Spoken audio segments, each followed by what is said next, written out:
Happening today, Congress is set to vote on the federal budget and the president's infrastructure agenda. Congress reached a deal to avoid a shutdown overnight after negotiations on the sidelines of the congressional baseball game. Lawmakers are expected to vote before midnight tonight, then move on to infrastructure. The House will vote on a $1 trillion infrastructure bill that's already been passed by the Senate. Progressives in the House, though, still threatening to vote no unless Congress passes another $3.5 trillion package. I'm a hard no tomorrow. I'm an absolute no. Well, we take it one step at a time. There's also the looming fight over the debt limit. If Congress doesn't suspend or raise that limit by October 18th, the government could face a financial crisis and possible recession.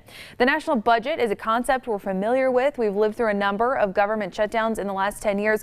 But what would it really mean for you if Congress refuses to raise the debt limit? That limit is set by Congress. It gives the Treasury the ability to pay for items Congress has already approved, but taxes don't cover. Treasury Secretary Janet Yellen has set that October 18th deadline. She says the financial implications could be disastrous. With me this morning to help us understand the debt limit debate, Phil Dean, a public finance senior research fellow at the University of Utah. Thanks so much for being here with us. Good morning. Can we start with those implications? What happens if we can't pay our debt? Yeah, it has never happened, so we don't know exactly what would happen. The United States has never defaulted on its debt. It would send credit markets into turmoil, make any sort of borrowing uncertain, and I think disrupt lending markets. All that said, because of the dramatic impacts that would occur, I think cooler heads will prevail in this discussion. So you think we're going to make that deadline? We will adjust the budget? Or, I think there will be a limit. lot of back and forth, a lot of discussion, but in the end, I think that there will be the adjustment to the debt limit because the spending has already been approved in the past. Got it. That's an important element. I think that's hard to overlook. The spending has already been approved.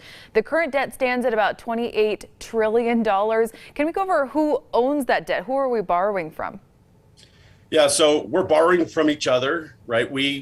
People buy U.S. treasuries, banks, insurance companies. Some of it's held overseas in other countries, but a lot of it's held here. Even the federal government holds some of its own debt. And so, if there were a default, people that were expecting to receive income coming in would not receive that. And again, it's just because of the dramatic impacts. I think it's likely that after a lot of back and forth, this ultimately gets resolved. One of the lines that I'm hearing politically is that we don't want to owe China any more money. Is that a valid concern? Does more of our debt go to overseas entities?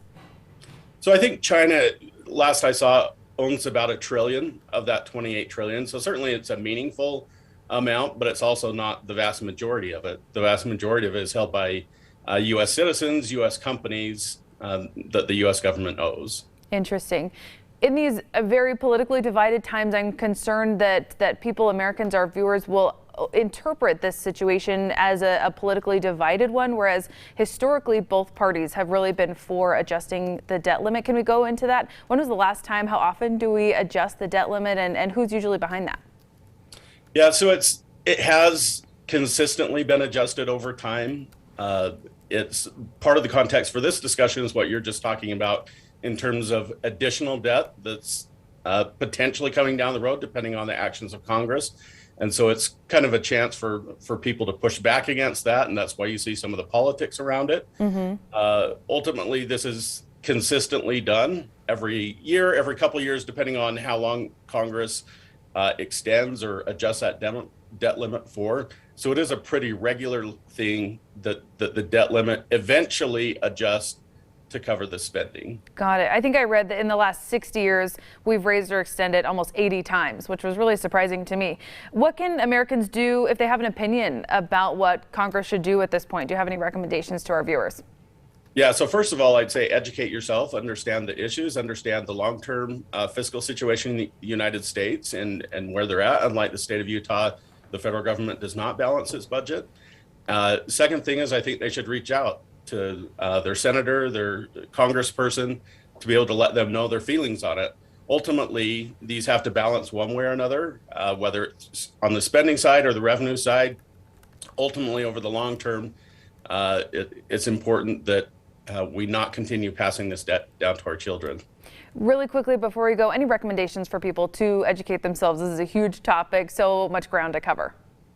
Yeah, so the Congressional Budget Office website, cbo.gov, has some good information. Other federal government information as well is out there. Thank you. So we'll be sure to link that on our website at this story, abc4.com/GMU. We're speaking with Phil Dean, Public Finance Senior Research Fellow at the University of Utah. Thank you so much for your time. We really appreciate it. Glad to join you.